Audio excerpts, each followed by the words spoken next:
Today we depart from Lisbon to explore the beautiful region of Arrábida, located on the Spain Peninsula, not far from the capital of Portugal. In the video you will discover the organized trip we did, combining nature and wine. A delight!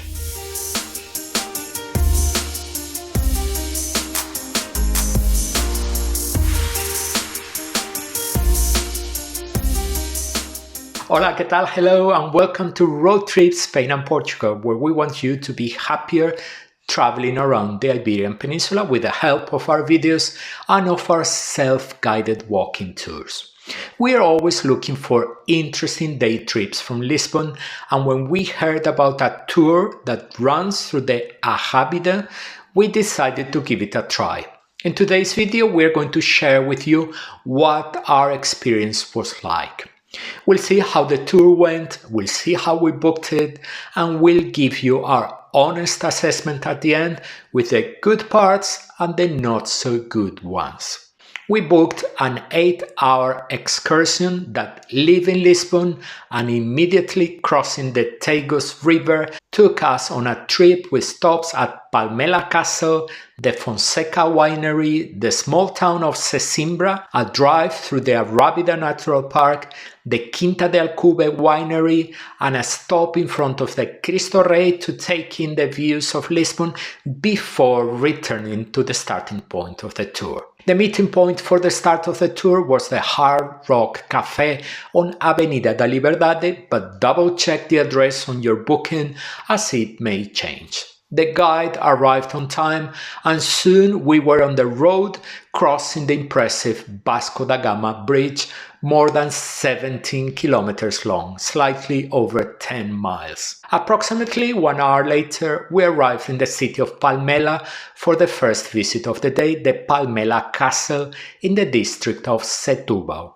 The visit is doubly interesting, first because of the castle, declared a national monument in 1910. The fortress was built between the 10th and 12th centuries and had a great strategic importance during the war campaigns between Muslims and Christians, changing owners on numerous occasions during this period. The castle was the protagonist of numerous historical episodes over the centuries, so its defenses were repeatedly modernized and reinforced. The Lisbon earthquake of 1755 left it badly damaged. The former convent next to the castle is today a hotel of the Pousadas de Portugal chain. The second reason to visit is the splendid views offered by the castle. Situated in a privileged location, it offers views of the entire bay of the Sado River with Setúbal in the background and of the Arrábida Natural Park, through which we will pass later.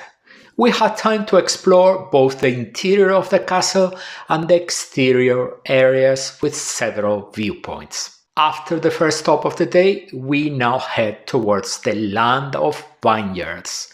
Crossing many kilometers planted with vines, we arrived at the town of Aceitão, where we will visit the José Maria de Fonseca House Museum, which belongs to one of the most important wineries in Portugal. The guided tour begins at the House Museum, where a company guide presents the history of the brand and the wines produced in the region. Afterwards, we pass through a beautiful garden that leads to the cellars, where, among others, the Periquita wine and the house muscatels are produced. The final part of the visit consists of the tasting of two wines, which in our case were a Muscatel and a Periquita Reserve. After the visit to Fonseca, we still had time to stop by a neighboring coffee shop to taste the typical sweet of the area, the Tortas de Aceitão. Rode again to travel to Sesimbra, a small coastal town of almost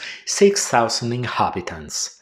Dominated by the castle of Sesimbra, declared a national monument, the city has a strong seafaring tradition due to shipbuilding and fishing as well. The visit includes a 2-hour stop. We decided to start by taking a walk along the pleasant promenade of the city. We had the impression that the hotel constructions on the beachfront have taken away much of the charm of the historic center of the town, but even so, the lush vegetation of the natural park does not fail to brighten the view. As we went in winter, we didn't even think of going into the sea, but if you go in summer, you can enjoy some beach time. In the middle of the beaches, right in the center, the fort of Santiago de Sesimbra is an imposing presence in the city. We ate in Sesimbra at the restaurant Tasca das Tres Marias, a dish of swordfish with cream and prawns, and a very typical dish of the area,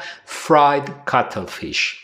Very tasty food at much cheaper prices than in Lisbon. After lunch, we returned to the vehicle for the penultimate visit of the day.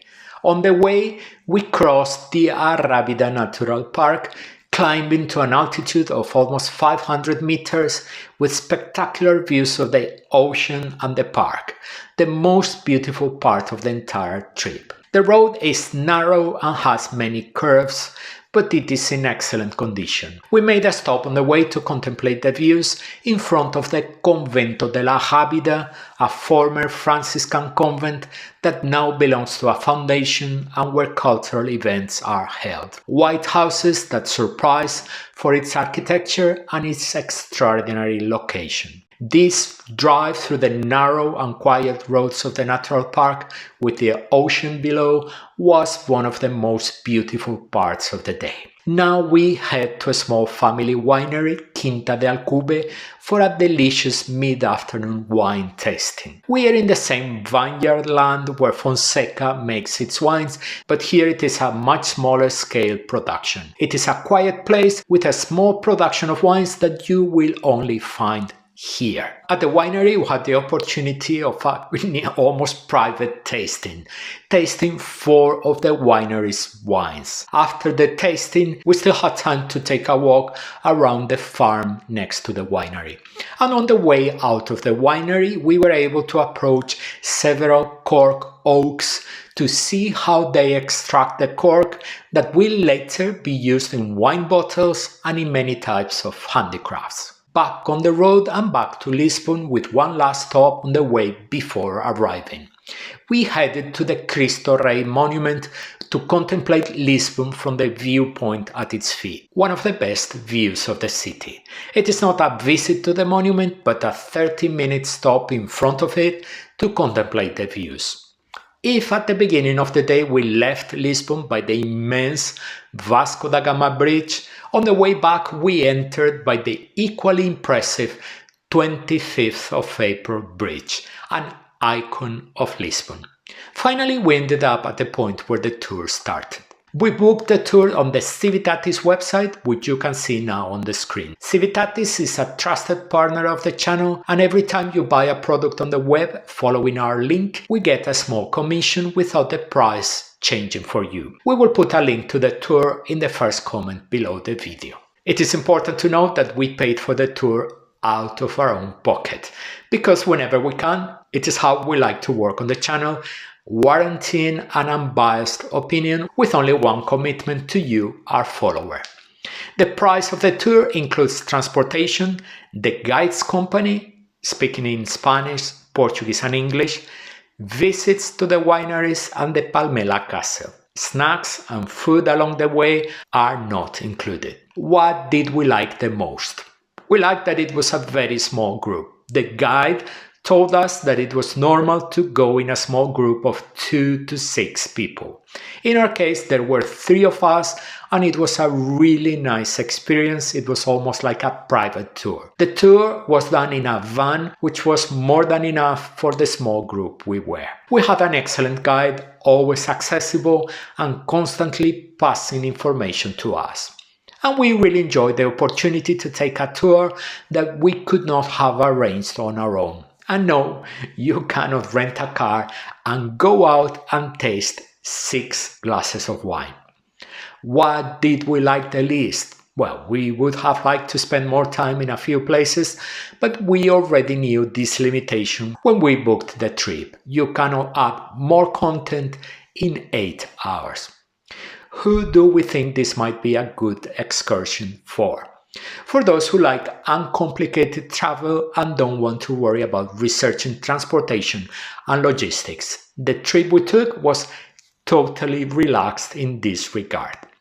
For those who are looking for alternative destinations, definitely for wine lovers. A visit to a winery when you are the one driving is very complicated. It is a delight to be driven and not have to worry about the car. And for those who want a tour that solves impossible logistics, as we have said before, you could not do a tour like this on your own.